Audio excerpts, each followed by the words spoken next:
सन्माननीय राज्यपालांक विनंती करता ताणी आपले अभिभाषण आमकां मार्गदर्शनपर करचें.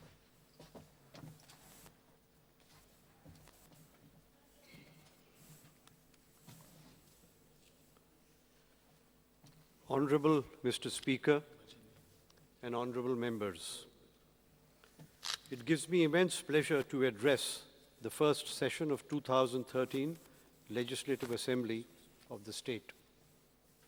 I begin by extending my heartiest greetings to the honorable members of this august House for the new year.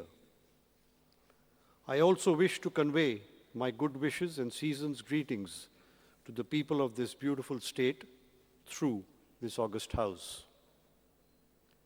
My government took over the reins of the state at a time when it was heavily burdened with an accumulated debt stock of over rupees 7,000 crores, with an annual interest obligation of rupees 750 crores, along with repayment of loan amounting to rupees 350 crores per annum.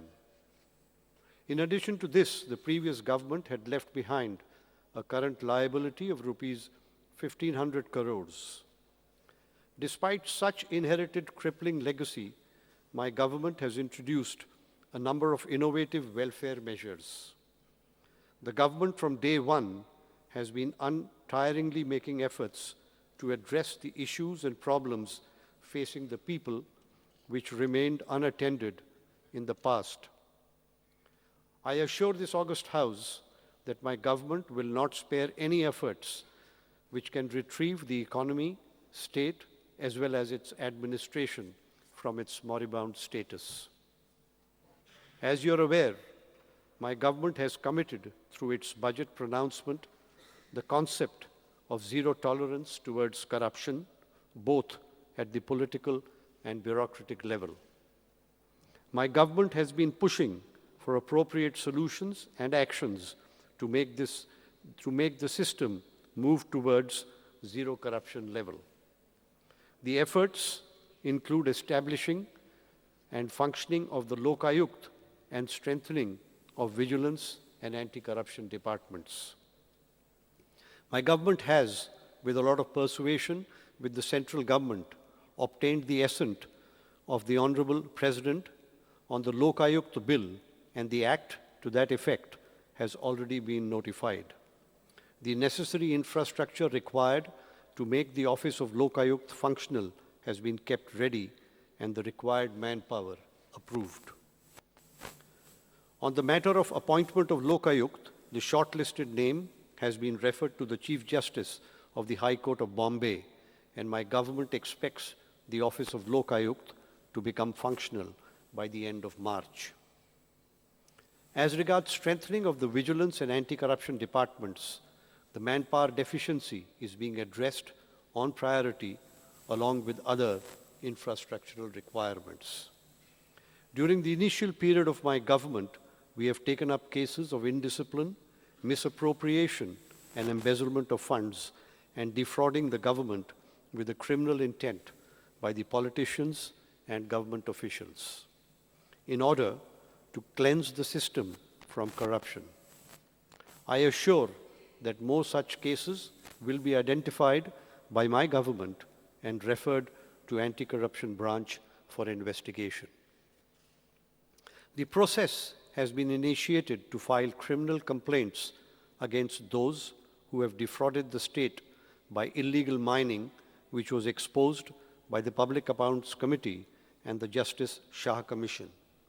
We have appointed a committee under Justice Khandepekar who would look into each of these cases independently and recommend necessary action on the same. As a matter of fact, 42 leases that were approved for operation by condoning the delay illegally had been issued show cause notices, and the replies received are being scrutinized. My government, while presenting the budget for the year 2012-13, which included a number of new initiatives, was relying on handsome revenue from the royalties from the iron ore mines. The mining sector has been contributing almost 1/5 of the state's revenue receipts. Further, it has also been helping to increase other tax resources through multiplier effect resulting from the increased consumer spending. It is a well-known fact that before the present government took over, there was hardly any regulation of the mining activities in the state. The precious natural resources belonging to the people of Goa were allowed to be plundered at will by the greedy and the mighty. No doubt, such exploitations were perpetuated with the passive and active connivance of those who were entrusted to keep a vigil on it. The protectors of the people turned out to be the predators.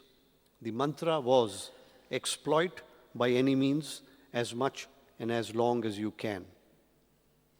In order to safeguard the resources of the people, my government suspended mining activities within the state after the Justice Shah Commission report on illegal mining was tabled in Parliament.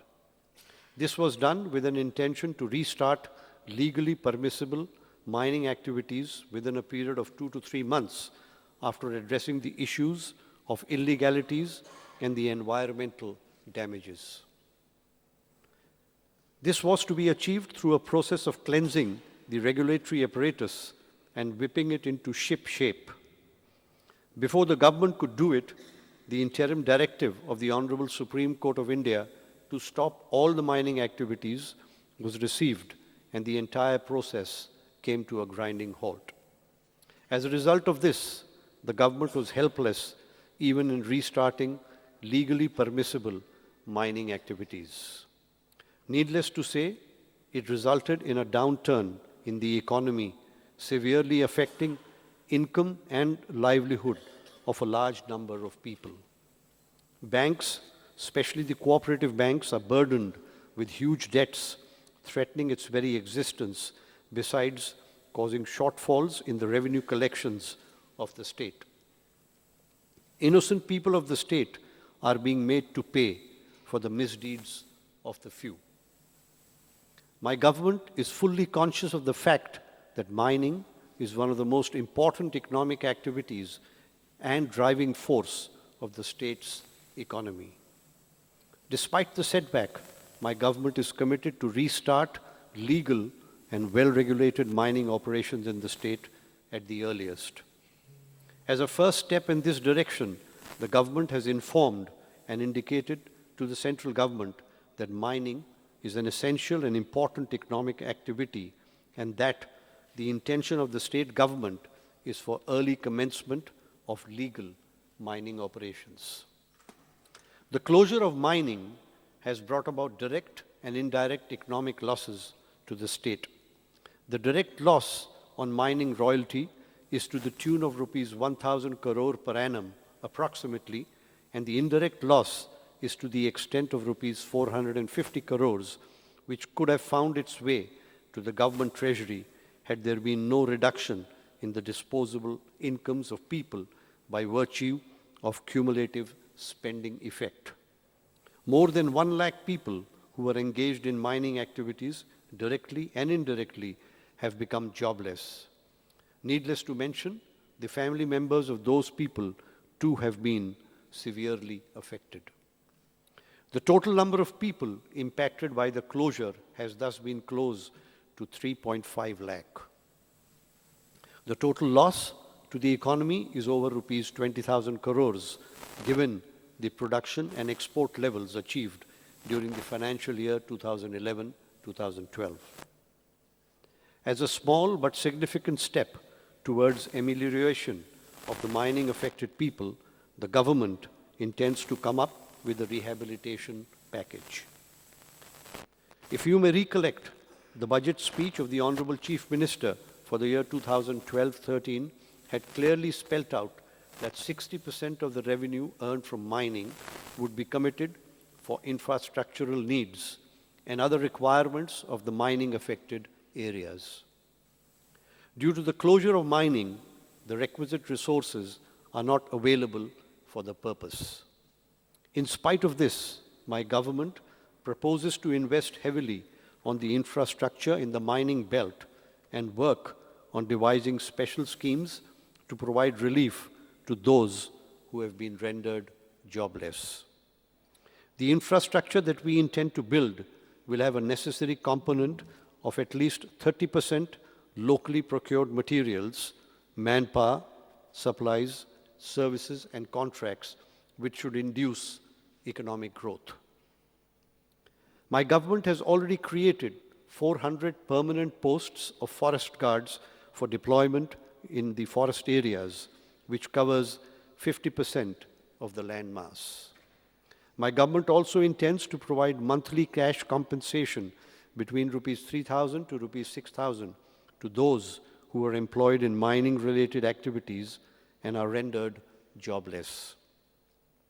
My government intends to spend at least rupees 15 crores every month during the calendar year as an interim relief to all whose livelihood has been terminated by supporting them through rehabilitation schemes.